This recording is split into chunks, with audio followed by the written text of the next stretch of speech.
In this lesson, we want to continue to review solving radical equations. All right, let's go ahead and take a look at an example with some cube roots involved. So we have the cube root of 4x plus 3 is equal to the cube root of 2x minus 1. Again, the idea here is the same. You want the radical isolated on one side of the equation. In this case, we have a radical on one side and a radical on the other, so they're both isolated. So all I need to do is use my power property, and that just tells me I can raise both sides of the equation to the third power since I have a cube root in each case. So let me just rewrite this. I have the third root of 4x plus 3. I'm going to raise this to the third power. This is equal to the third root of 2x minus 1. I'm going to raise this to the third power. Okay, so we know that the index here would cancel with the exponent here. I'm just left with the radicand. So 4x plus 3 is equal to, again, index with exponent, just left with the radicand, so you have your 2x minus 1. So from this point, it's really easy to solve. I would subtract 3 away from each side of the equation, and I would subtract 2x away from each side of the equation. And this is going to cancel, and this is going to cancel. 4x minus 2x is going to give me 2x, and this is equal to negative 1 minus 3 is going to be negative 4. Divide both sides of the equation by 2 so that we can isolate our variable x. This cancels with this. I get x is equal to negative 2. Okay, so again, we said x was equal to negative 2. Let's plug in a negative 2 there and then also there. So we would have the cube root of 4 times negative 2 is negative 8. Negative 8 plus 3 is negative 5. So the cube root of negative 5 is equal to the cube root of 2 times negative 2 is negative 4. Negative 4 minus 1 is also negative 5. So you get the cube root of negative 5 is equal to the cube root of negative 5. It's the same value on both sides of the equation. So we can go ahead and check this off and say x equals negative 2 is the correct solution. All right, let's go ahead and look at another one. So we have 4 times the cube root of x minus 4 plus 36 is equal to 28. Again, the idea is to isolate the radical on one side of the equation. We can then use the power property to get rid of the radical. So what I'm going to do here is I'm going to subtract 36 away from each side of the equation, and this will cancel. So I'll have 4 times the cube root of, we've got our x minus 4 there, and this is equal to 28 minus 36 is going to give me negative 8. All right, so at this point, since I have 4 times the cube root of x minus 4, I can cube both sides of the equation. But again, it's always easier if you get rid of this part right here that's multiplying the radical. So I'm going to divide both sides by 4. Sometimes when you do this, the number on the other side of the radical is not going to be an integer or whole number if you want to think about it that way. You'll sometimes have to deal with a fraction. I prefer to do that, but you might not. Okay, and a lot of books will not do that if they get a fraction on the other side. So in this case, it turned out to be an integer. So this is going to cancel with this. We get the cube root of x minus 4 is equal to negative 8 over 4 is negative 2. Now we can cube both sides to get rid of that radical. So I know that this index here will cancel with this exponent. I'm just going to have my x minus 4, that radicand. This is equal to negative 2 cubed is negative 8. Okay? So very easy to solve this equation. I just add 4 to both sides of the equation, and I get x is equal to, let's go ahead and visibly cancel this. Negative 8 plus 4 is going to be negative 4. So that's my solution. Let's go ahead and check it. All right, so if I plugged in a negative 4 there for x, what would I get? So you would have 4 times the cube root of negative 4 minus 4, which is negative 8. And let me make that 3 a little bit better. Then plus 36 is equal to 28. Okay, so the cube root of negative 8 is negative 2. So I can say I'd have 4 times negative 2, which would be negative 8, plus 36 equals 28. And this is a true statement. Negative 8 plus 36 is 28. So you get that 28 is equal to 28. So I can go up here and say that x equals negative 4 is the correct solution. All right, let's take a look at one with a fourth root involved. So we have the fourth root of x squared minus 16 is equal to 2. So very easy to solve this. If I want to get rid of a radical with kind of an index of a 4. I'm just going to raise both sides of the equation to the 4th power, right? This guy's already isolated for me. So again, I've got the 4th root of x squared minus 16 is equal to 2. I'm going to raise this side to the 4th power and this side to the 4th power. So I know that, again, this index cancels with this exponent, and I just have my radicand. So I have x squared minus 16 is equal to 2 to the 4th power is 16. So let me scroll down and get some room going here. To solve this, I'm going to add 16 to both sides of the equation. That's going to cancel. I'll have x squared is equal to 32. I can solve this using my square root property. So I know this would be x is equal to plus or minus the square root of 32. Now, 32 is 16 times 2. 16 is a perfect square, right? The square root of 16 is 4. So let me kind of get some more room going here. I'll say this is x is equal to plus or minus, again, the square root of 16 is 4, then times the square root of 2, okay? So this is my solution. You can say that x is equal to 4 times square root of 2, or x is equal to negative 4 times square root of 2.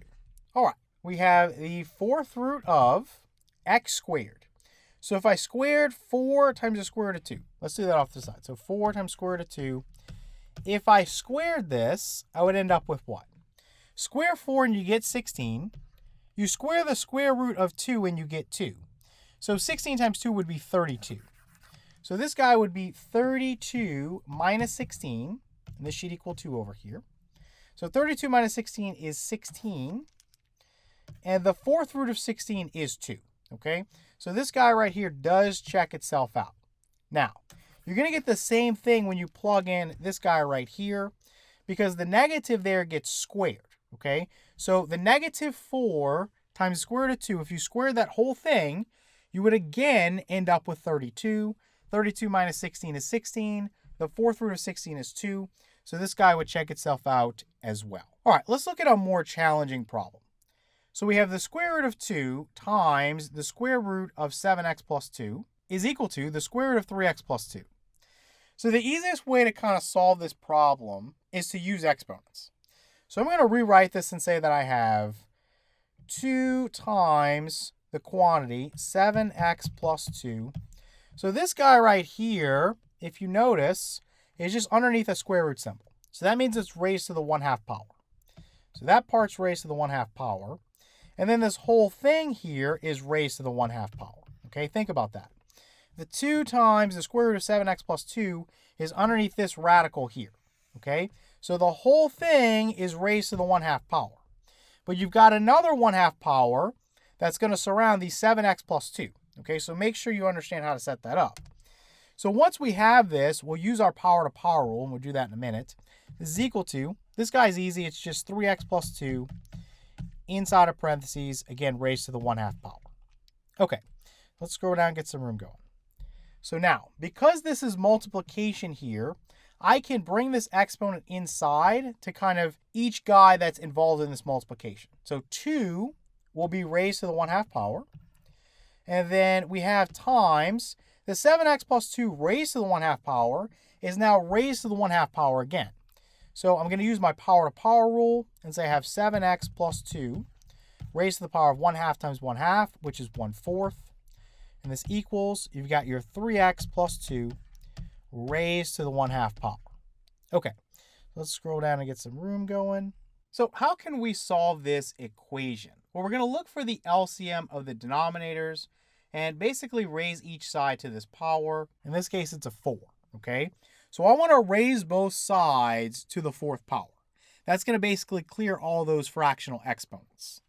So I'm going to raise this side to the 4th power, and I'm going to raise this side to the 4th power, okay?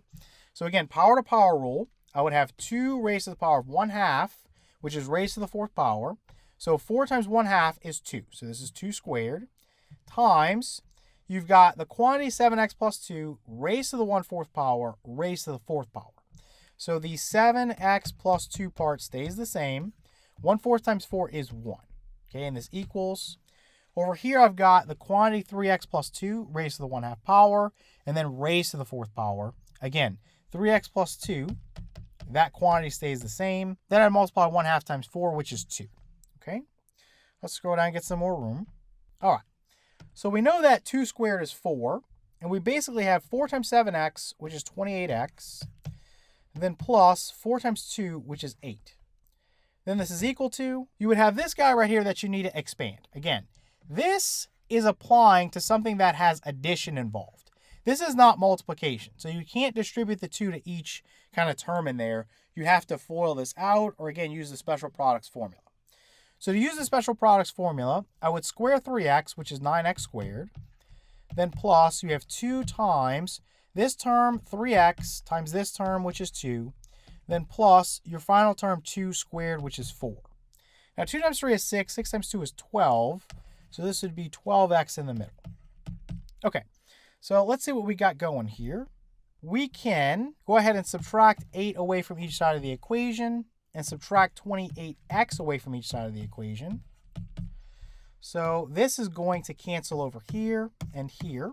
And I'll just say this is a 0. So I'll have that 9x squared. And then 12x minus 28x is negative 16x. So we'll put minus 16x. And then 4 minus 8 is negative 4. And this is equal to 0. So let's copy this and bring this to a new page. Okay, so we can use our quadratic formula on this. So x would be equal to the negative of b. B in this case is what? It's negative 16, right? Because this is a, this is your b, this is your c. So the negative of negative 16 is 16, plus or minus the square root of b squared. Negative 16 squared is 256. Then minus 4 times a is 9, times c is negative 4. So what's this going to give me? Negative 4 times 9 is negative 36. Then times negative 4 is 144. So 256 plus 144 is 400. If I have the square root of 400, that would be 20, okay? So write this as a 20 here. Then this is over 2 times a. Again, a is 9, so this is 18. So I've got two solutions here. I've got x is equal to 16 plus 20, which is 36, over 18, which is 2.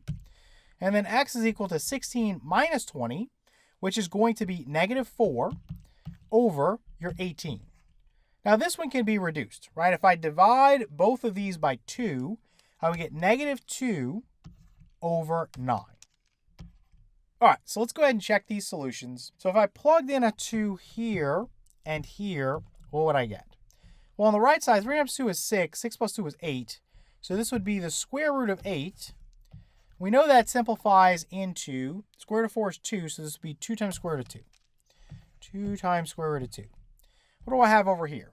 7 times 2 is 14. 14 plus 2 is 16. So the square root of 16 is 4. So I would have the square root of 2 times 4, which we know is 8, right? The 4 can come out there, and you would have 2 times square root of 2. So 2 times square root of 2 on each side of the equation. So we can check this one off. All right, let's look at one that's a little bit more tedious to check. So now we're going to look at the negative 2/9. So on the right side, 3 times negative 2/9. So 3 times negative 2/9. We can see that this cancels with this and gives me a 3 there. So you would have negative 2/3. You would have negative 2/3 plus 2. So get a common denominator going here. I'd multiply this by 3 over 3. 2 times 3 is 6.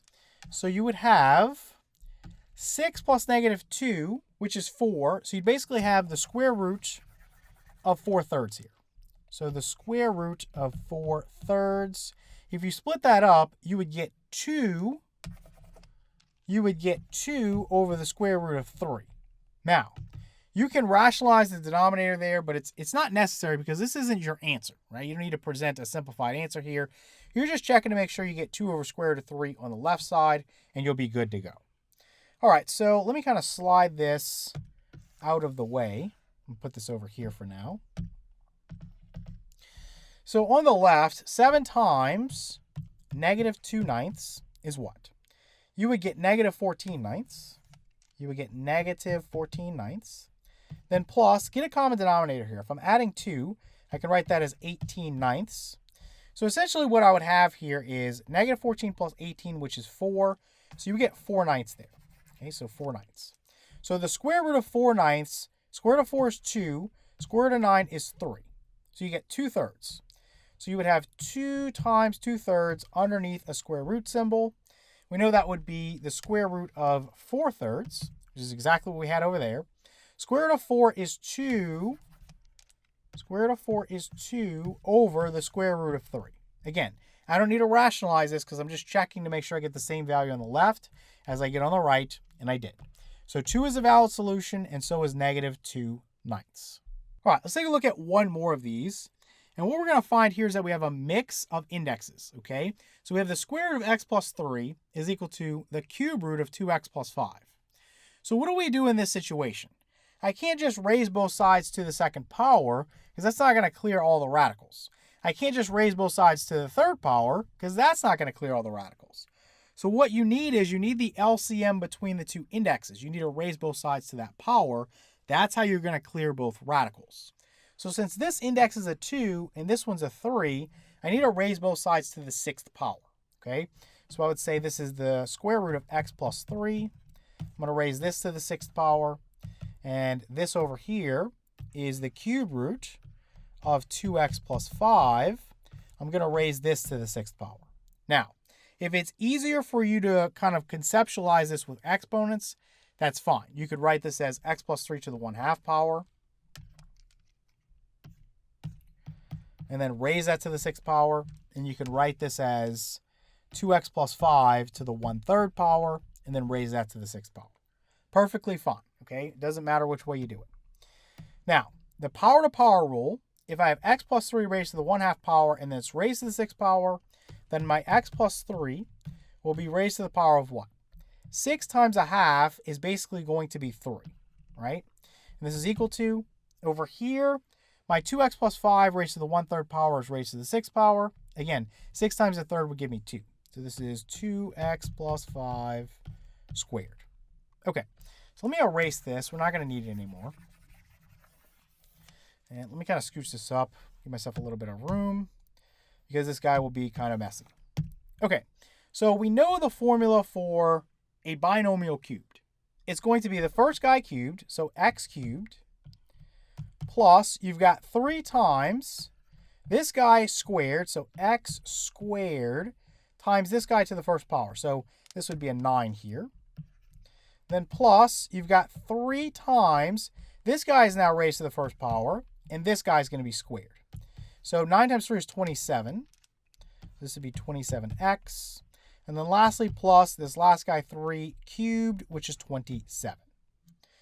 Okay, so this is equal to, if I squared this guy, I would have 4x squared plus 2 times 2x times 5.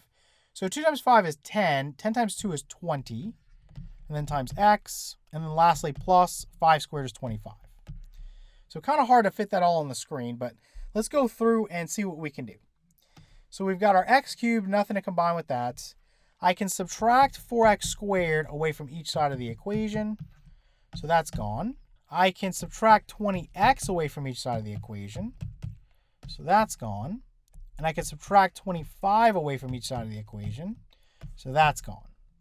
So I'm going to have that x cubed plus 5x squared plus 7x plus 2 is equal to 0.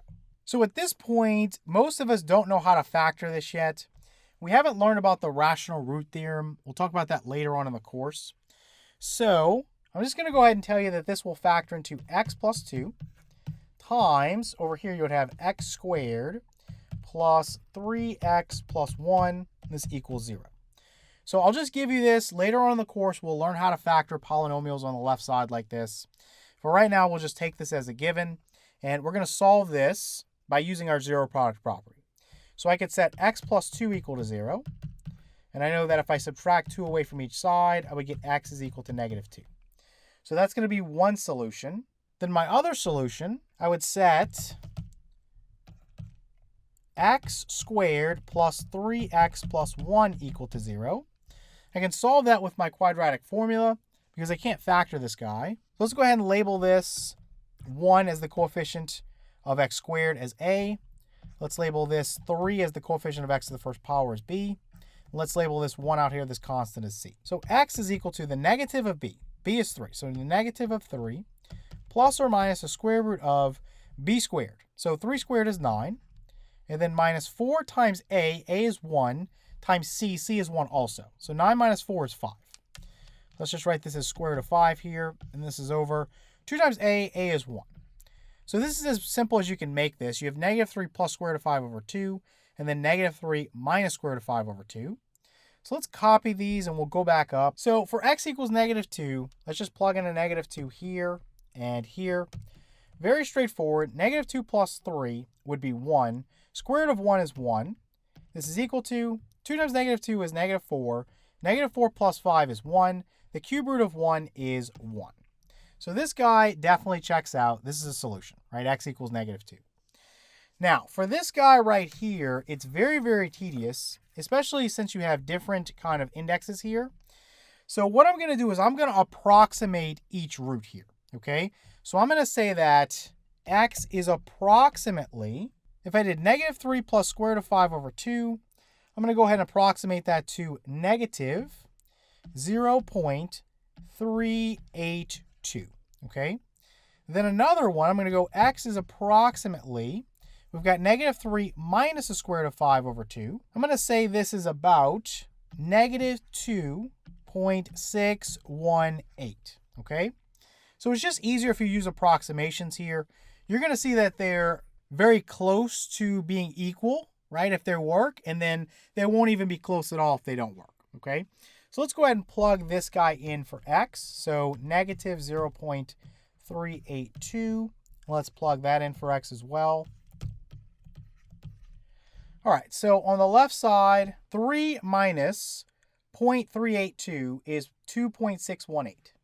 So I would have the square root of 2.618. And if I approximate this, I can say it's about 1.62. Okay, about that. So let me kind of erase this, and I'll say on this side, it's approximately 1.62. So I'm looking for something on this side that's very close to that, okay? So 2 times negative 0.382 would be negative 0.764. So let's say this is negative 0.764, then plus 5. That would give me 4.236. So I would have the cube root of 4.236, and I could approximate this to 1.62 as well.